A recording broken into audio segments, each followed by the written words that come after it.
नक्सलवाद क्या है? यह आतंकवाद से कैसे भिन्न है? भारत में नक्सलवाद की शुरुआत कब और कहां हुई? सरकार नक्सलवाद को रोकने के लिए, इस समस्या से उभरने के लिए कौन कौन से ठोस कदम उठा रही है? ये समाधान क्या है? नक्सलवाद की वर्तमान दशा और दिशा क्या है? और क्या नक्सलवाद का अंतर्राष्ट्रीय संगठनों से भी कोई संबंध है? दोस्तों नमस्कार, आदाब, सत श्री अकाल। मैं हूं राहुल शर्मा और आप सभी का राहुल शर्मा शो में स्वागत है। आज हम इस सारे विषय पर चर्चा करेंगे, तो वीडियो को स्किप बिल्कुल ना करें, पूरा देखें। तो चलिए स्टार्ट करते हैं।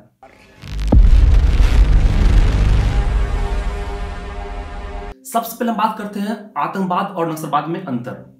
दोस्तों, बहुत सारे लोग आतंकवाद और नक्सलवाद को एक ही मानते हैं। उनका कहना है कि नक्सलवाद भी हिंसा करता है और आतंकवाद भी। नक्सलवाद भी लोगों को मारता है और आतंकवाद भी। तो फिर दोनों में अंतर कैसे हुआ? तो कुछ लोगों का कहना यह भी है कि नहीं, आतंकवाद और नक्सलवाद में फर्क है। और फर्क क्या है कि आतंकवाद जो है सांस्कृतिक, राजनीतिक, धार्मिक, वैचारिक लक्ष्य की प्राप्ति के लिए हिंसा करता है। संगठित रूप है उसका, जो देश के विरोध में ही काम करता है हमेशा।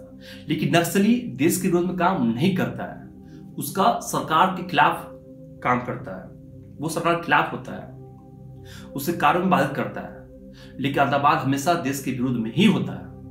और कोई नक्सली अगर देश के विरोध में काम कर रहा है तो वो भी आतंकवादी ही होगा, आतंकी संगठन ही होगा। जिस तरह से उल्फा एक आतंकी संगठन है जो देश के विरोध में काम करता है, तो उसे आतंकी संगठन ही कहेंगे, नक्सलवाद नहीं कहेंगे। भारत में नक्सलवाद की शुरुआत कब और कहां हुई, आइए जानते हैं।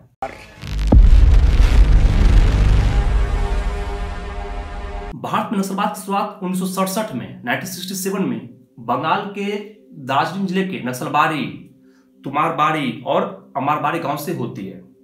चूंकि इसकी शुरुआत नक्सलबाड़ी गांव से हुई, इसलिए इसका नाम नक्सलबाड़ी पड़ा, नक्सलवाद पड़ा, जिसका नेतृत्व कान्हू सन्याल और चारू मजूमदार ने किया।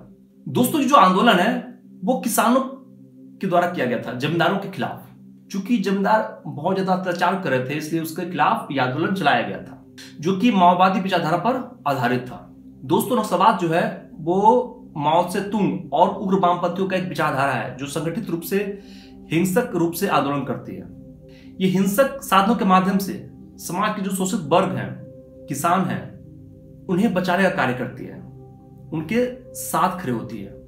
उसके लिए वो सामाजिक और आर्थिक सुधारों पर बल देती है। इसलिए इसको माओवादी आंदोलन भी कहा जाता है। इस आंदोलन का जो मुख्य उद्देश्य है वो किसानों को जमींदारों के जो उत्पीड़न है उससे मुक्ति दिलाना था और भूमि का लोगों में बंटवारा करना था। शुरू में यह आंदोलन असंगठित था, लेकिन मई 1968 में 1968 में यह संगठित रूप लिया। वामपंथी नेताओं ने कम्युनिस्ट क्रांतिकारी अखिल भारतीय समन्वय समिति का गठन किया, जिसने 4 लक्ष्य घोषित किए।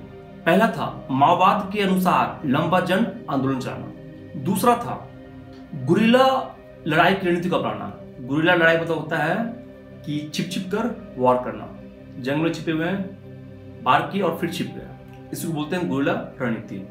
तीसरा था ग्रामीण क्षेत्रों में अपने को बढ़ावा देना। बाद में वामपंथियों ने मार्क्सिस्ट लेनिनिस्ट पार्टी की स्थापना की, जिसके वजह से आंदोलन पश्चिम बंगाल से बिहार, उड़ीसा, झारखंड और आंध्र प्रदेश तक फैल गया। और इस आंदोलन के समर्थक कौन थे? तो किसान और आदिवासी जाति के लोग। धीरे धीरे इस आंदोलन से गरीब और बेरोजगार लोग भी जुड़ते चले गए और यह आंदोलन उग्र होता चला गया। उस समय की जो तत्कालीन सरकार थी बंगाल की, वो इस आंदोलन को दबाने की पूरी कोशिश की, लेकिन वो असफल रहे और ये उग्र और होता चला गया। 1967 से 1980 तक अवधि को भारत में नक्सलवाद का पहला चरण माना जाता है, जबकि 1980 से लेकर 2004 तक को भारत में नक्सलवाद का दूसरा चरण माना जाता है और 2005 से नक्सलवाद का तीसरा चरण माना जाता है, जो कि अब तक चल रहा है। नक्सलवाद का लक्ष्य, उद्देश्य और कार्यप्रणाली क्या है, आइए जानते हैं।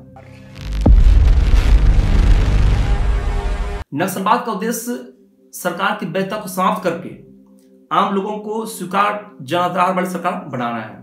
इनका उद्देश्य हिंसात्मक लड़ाई के द्वारा राजनीतिक सत्ता प्राप्त करना है। वे जहां तक रेलवे, सड़क यातायात और बिजली वितरण को बाधित करते हैं, उनके क्षेत्र में जो विकास होता है उनको भी वो रोकते हैं, बाधित करते हैं। नक्सली अपनी बात को अपने लोगों तक पहुंचाने के लिए प्रचार का सहारा लेते हैं और सरकारी कानून का विरोध करते हैं। आज के लिए इतना ही। इसकी आगे चर्चा हम लोग बढ़ाएंगे अगली वीडियो में। तब तक के लिए धन्यवाद।